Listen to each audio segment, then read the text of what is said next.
workout. Hey, what's happening, y'all? This is your boy DJ Cornerstone. Welcome to another episode of Give Us the Works, episode 7b on the Footwork Out channel. Today we are continuing our conversation with the homegirl, dance choreographer, dance professional, Kelli Forman, who's going to be sharing some tips for aspiring dancers on what to do and how she came up, and some other things, y'all. Plus, you know we're going to laugh, y'all. So come on, let's get on into it and give us the works there, Kelli Forman.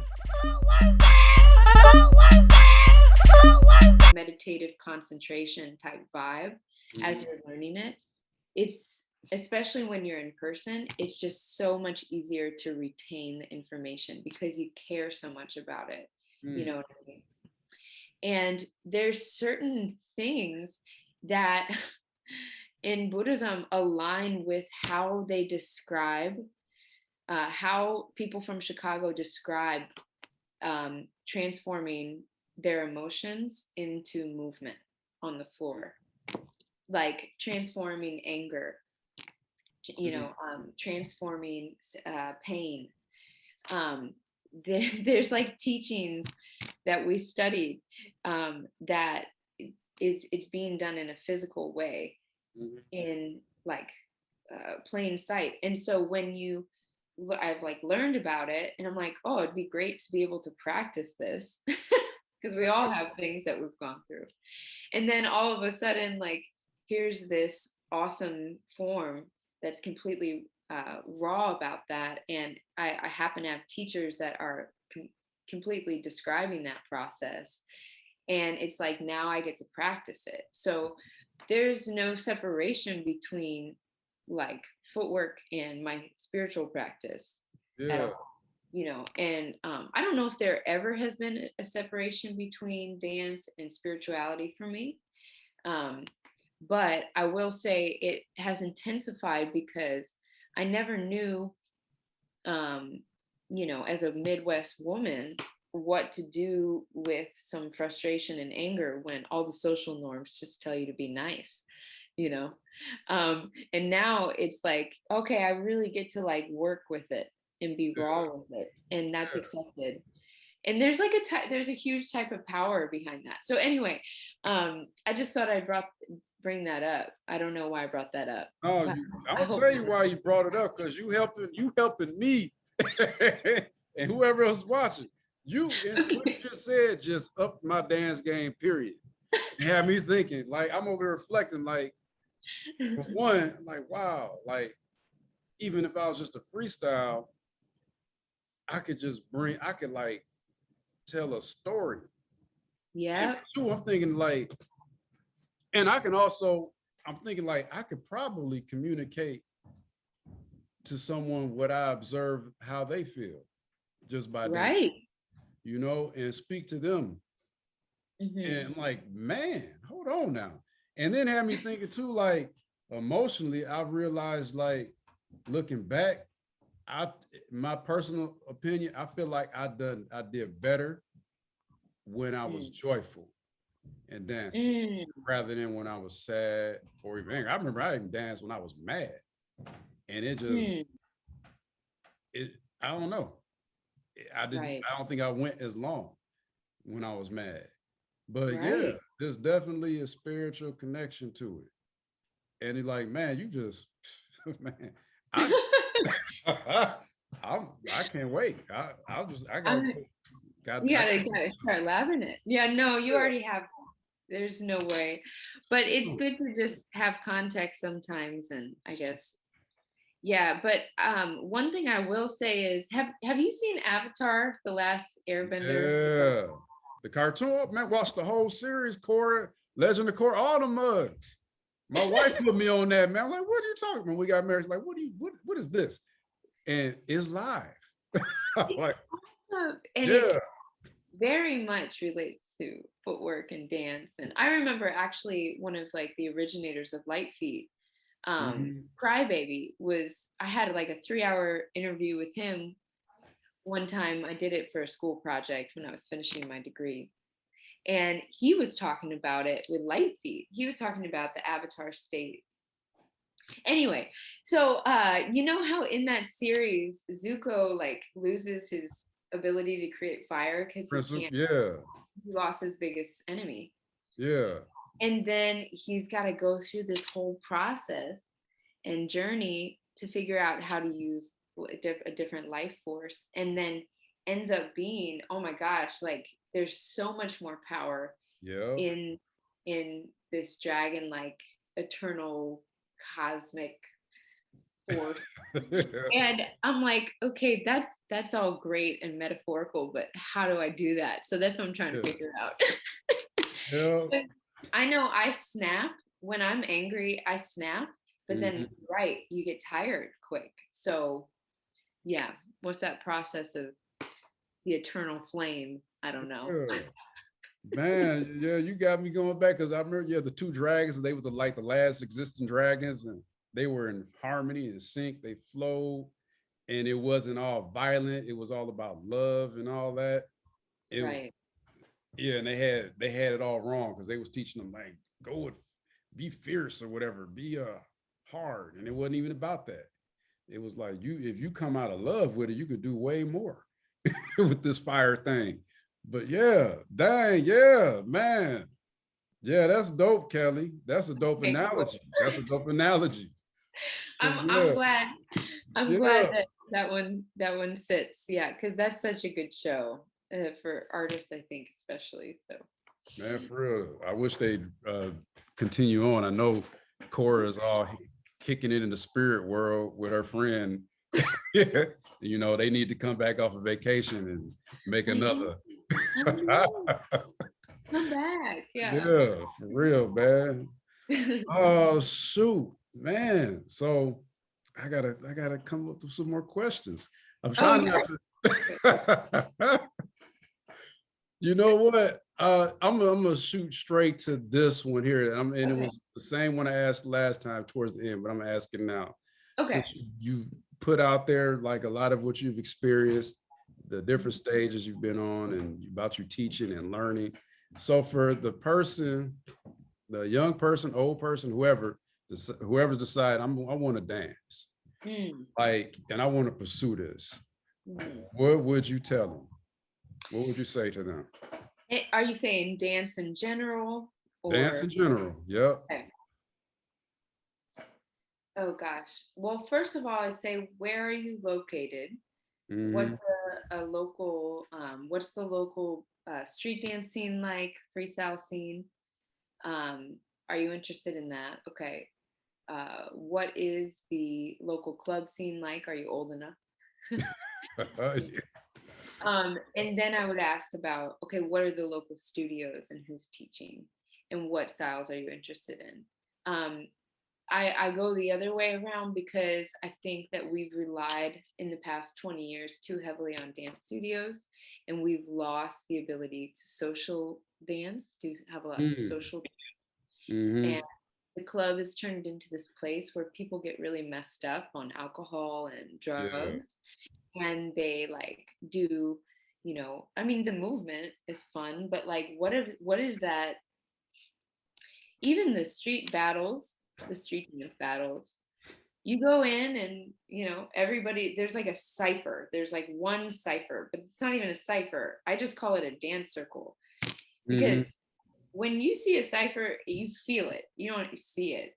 You feel it. You know somebody is communicating something, and you know that people who are mature enough to witness, there's a strong amount of witnesses watching, and then you know that because of that situation, somebody is able to communicate and do things that they wouldn't have otherwise been able to do on their own. It's a very intense experience, and I think because of cell phones and the way that we do social dance, that even in the street dance community now at the events, it's hard to just get people to just dance with you, like face and just dance. And it's honestly really awkward for me because that's what I would rather just like club all day than like do battles, but I respect both. Equally. So my recommendation is for people to first figure out how they can connect with the spirit of dance and a strong community of people who just love to move and are very diverse and accepting. And then you can go into a studio space and learn the technique of these things and maybe pay for it, or go to a community center and find the right mentor. And do one-on-one classes, small groups, open sessions, and from there train enough to either enter battles, or maybe you compete or you perform. It just really depends on what you want to do. You can do nonprofit work with dance. You can work as like a stage manager for a dance company. You can be a massage therapist for dancers. You can go into dance therapy. There's so many avenues for dance, and I've seen so many people fit into different pockets of it. But the one thing that is really missing with our generation is that aspect of just enjoying social connection with dance, which is pretty much like part of that spirit of dance, and being raw and being open to look weird, because of all these TikTok dances and all this, and everything just looks so nice and you can like edit it perfectly and stuff.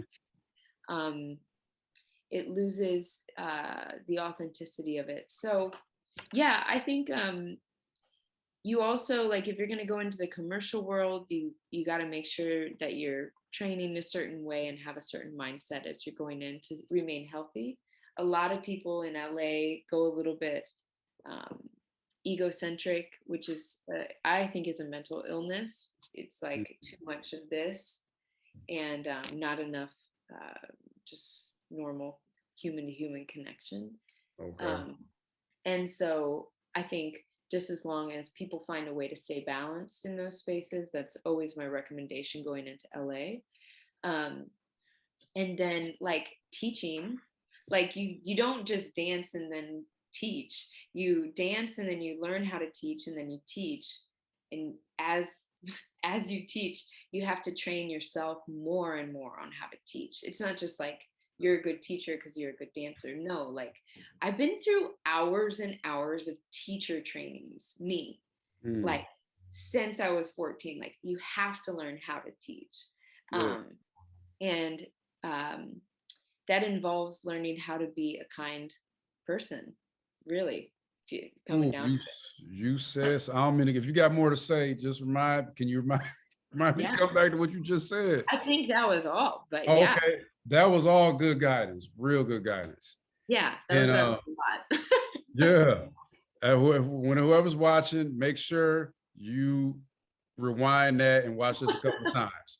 All right. Wait, I got one more thing. Hold on. Yeah, go ahead. Resilience, and you have to be a little bit crazy. You do. Okay. You have to be willing to take a lot of risks and do things that, you have to be very resilient. Like I'm talking like you're sleeping in a storage space for $750 a month in New York, and you're working 4 a.m. shifts to pay that rent, and your bed has bed bugs, and you don't have any clothes for this audition, but you saved up enough to run to the store right before, and then you go wait 4 hours for an audition where you get cut because you're not a brunette, but you keep training anyway. Like you just got to be resilient. You know what I'm saying? If you're going to get into certain aspects of the industry, I mean, you can talk with Charles on this too. Like, people don't know how much he had to go through to put Chicago on. And I think everybody has a different place. And just knowing what I went through in the industry, and then seeing what hearing what he's had to go through, I think hopefully one day his stories are told so people really understand how much he was really repping Chicago and how he Yeah. still is the whole time. Because I know he hasn't really been back to the city as much, and sometimes people give him slack for that, but you know, he was playing his part. He was part of the puzzle. Yeah. So anyway, yeah, I have a lot of respect for him because we've both been through the industry. So if somebody's going to go into that type of work, you just got to be resilient. Like you just got to keep pushing. Right. You know what I'm saying? Like like that there's literally no other option for you but to be a Did you hear that? dancer. I'm sorry. Did you hear that? Was that me or you? That was me. That was Okay. me. I was getting worried. I was like, man, because I started I started Zoom like early because I wanted to make sure that I recorded it. Right. So I'm like, is my time up? Like, I don't think I'm supposed to have a time limit. No, that was me. Okay. It's I was just like, oh man. my calendar talking to me. Okay. No, so I was just saying, like, if you're gonna be a professional dancer, just make sure that it's like you have no other option. Like your heart is just like you have to do it, because that's probably the only way that you're really gonna keep going against all the no's. Okay. You know? And Yeah. saying that, I'm assuming you come across some not so nice people. Oh, so many. What about as far as teachers? This is my serious question. Okay, yeah. I know of someone who dealt with that and was really discouraged because of they loved the dance, but the teacher didn't. I don't want to go too deep, but they didn't really care for the teacher's methods, is all I'm gonna say. So would you ever come across that as far as a teacher? Yeah, I mean, I'm at the point where I took a class today. And I didn't like the way that the teacher was caring for the class. It's going way too fast. Contemporary dance, it's very different. But it bugged me. As a teacher, you're like a pilot. For that hour, you have how many people in your class? You have their lives in your hands. You don't know what people woke up thinking about, what kind of depression episodes they're going through. You don't know what type of people they've lost through COVID. And you really got to understand. I learned this a lot with working with low-income youth in Santa Barbara County. You know, if I go into the juvenile hall and I teach a class, you better know that I'm putting my heart and soul into that. And I'm going to make sure they feel cared for, not yelled at. And I think that, like, so as a teacher now, I'll sometimes call people out if I feel comfortable. Be like, hey, pull them aside, and you can't be doing that. You know, it's only happened a couple times, and otherwise I just don't come back, because I think just like if you listen to music a lot, if you listen to a teacher who's saying harmful things to you, you're going to replay those things in your head. Versus, you know, I think they've probably even done studies on this with positive coaching versus negative coaching, and it's always better to have positive coaching. So you don't want to lie and be like, you know, you look great when they're doing an irk jerk wrong, but you know, you want to do it in a way that's extremely supportive and caring, but strict, and just like a good parent.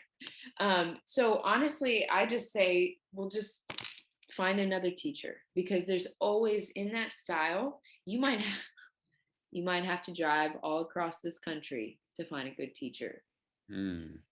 Once you do, or travel across the world, once you do and you connect, then there's this feeling of like safety. I think safety is very, very important.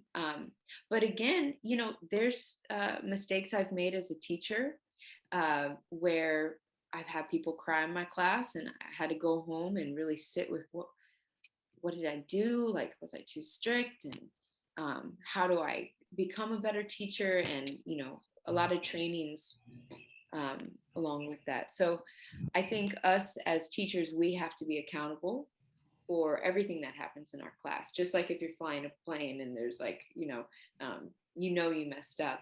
You have to admit it to yourself and learn how to do it better. But as a student, if there's somebody who's sexually harassed somebody or been mean or said negative comments about anything about you, don't put your money towards their class. Don't go back to their class. Don't try to do a private with them. No. Hey, no. It's good. Because you have limited precious time with your artistry, and you're very sensitive. Like, we're all very sensitive to people's energies. So you just want to make sure that you're protecting that space, and you're surrounding yourself with a strong inner circle, you know? Yeah. That's good, Kelli. I'm not saying like people should like cast people out of a community, but if you're not vibing with someone, then don't try to force it because you think that they're going to get you a job, or you think that they're, you know, it's not worth your energy. There's so many great people, teachers and in the industry, doing good work. So for sure. Yeah, right on. Thank you for that. Yeah, that's good. So you helped me out. There's somebody I got to talk to. You helped me out. Yeah, of course. Man, so yeah, that's dope. We're all connected. Yeah. Yeah. And for you mean teachers, y'all listen to that. God dang it. Treat people like you won't be treated, doggone it. Shoot. You don't want nobody yelling at you. But man. Hey, now hold on. I mean, there are strict teachers who care a lot, but you're right. There's those ones that are just like, oh, you're taking out your anger on me, and like, I'm good. Like, we don't need that. Yeah. Go on somewhere with that, man. You sit down somewhere with that mess. Go take a time out. Like, I'm that's done. Right. Yeah. Shoot, teacher time out. But yeah, man. Thank you, Kelli. Of course. So, as I'm gonna get ready to close and all that good stuff. But what I want to do, I'm gonna ask you this question again. Okay. So, and I'll make it easier for you this time. Okay. So, who are your 5 favorite footworkers? Last time you said 3. Okay. Okay, so yeah, my teachers, Charles Boo, pause, you know, I'm gonna end up listening. Yeah. Jay and AG. Yeah, AG. Yeah. These are the people I've watched over and over and over again. Yeah, I love watching Queen Crystal. And you know, there's this guy named Spider who I look up a lot of his battle footage, and I forgot what crew he's on. I know I should. I finally got to see an episode of Behind the Name with him, and it was the one that he was on, because he's like boxing too. Yeah. And dang it, the group, it's crazy. I can't remember what group. I'm blanking right now. Yeah. I love P-Top's flow. Man, I feel like the way that he connects stuff, I could watch that all day. But yeah, I mean, the people that are my teachers are my top footworkers. Yeah, that's for a reason. Yeah. You gotta, she just gave y'all the apple of the classroom to all the teachers, because y'all gonna see it. That's her going to class with the apple. I always used to suck up to the teachers. Ain't nothing wrong with that. Cinnamon rolls, yeah. You get that good grade. Cinnamon rolls? Oh. Hey, I needed an A. Yeah, man. No, I'm joking. You got honor roll in them cinnamon rolls. Yeah, I'd like the doggone cinnamon roll, especially Cinnabon. But those big ones. Man, yeah, they all soft with all that frosting on there. Yeah, man. Of course. Why not? Yep. So I'm thinking this episode is I'm gonna put out, is, I put out every Wednesday. Cool. Is to be probably at the latest August 18th, that Wednesday. So cool. Sometime between now and then. But but is there anything that you want to promote? And shouts out again when y'all did CFology, when y'all did the fundraiser to help India get COVID vaccinations. Yeah. I gotta mention that. That was what, like 3 weeks ago, maybe a month ago. Mm-hmm. But that was dope. That's good. I love what y'all do, man. It's more. It's about more than just dance. Yeah. It's about helping others and building a community. So yeah, anything come to mind? You got anything coming up that you want to put out? Yeah.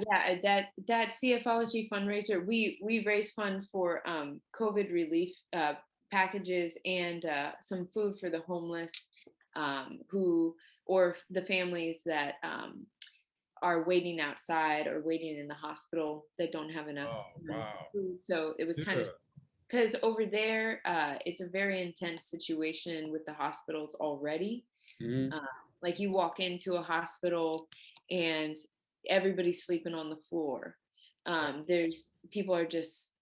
It's very crowded. You got 1.4 billion people. So we did our best to make a little bit of money for that COVID relief situation. But Chicago Footworkology came about because of the pandemic, and we wanted to do something to keep people connected, keep people moving. And we are coming up to our second big summer camp in August. So I think we have like 22 classes. You get the camp package of I think it's like 11 classes that you get for like $65, but we also have scholarships available. We also have some fundraiser classes coming up to opportunities to donate. So let's say, I actually have like $100, 65 I'll give towards my my camp, but then the rest of it I'd like to donate to support someone who doesn't have that money right now. So we're really trying to figure out ways for the community to support each other financially. And we're also working with different financial situations in different economies around the world. We literally have like everybody everywhere. We got Israel, we got India, Japan, last year we had like Tanzania, we had Brazil, Canada, of course the States. So we got people from all over, Australia, jumping in to learn about the music and dance of Chicago footwork from people, mainly from people from Chicago, and then also students in different crews. So I would say this year I'm really excited because we got a lot of different crews, people from different crews teaching. So we have different perspectives, and we also have both music classes mixed in with the dance classes. So now you have some of these different perspectives of like connecting the music and dance. So that's coming up, Chicago Footworkology Summer Camp, August 23rd to 29th.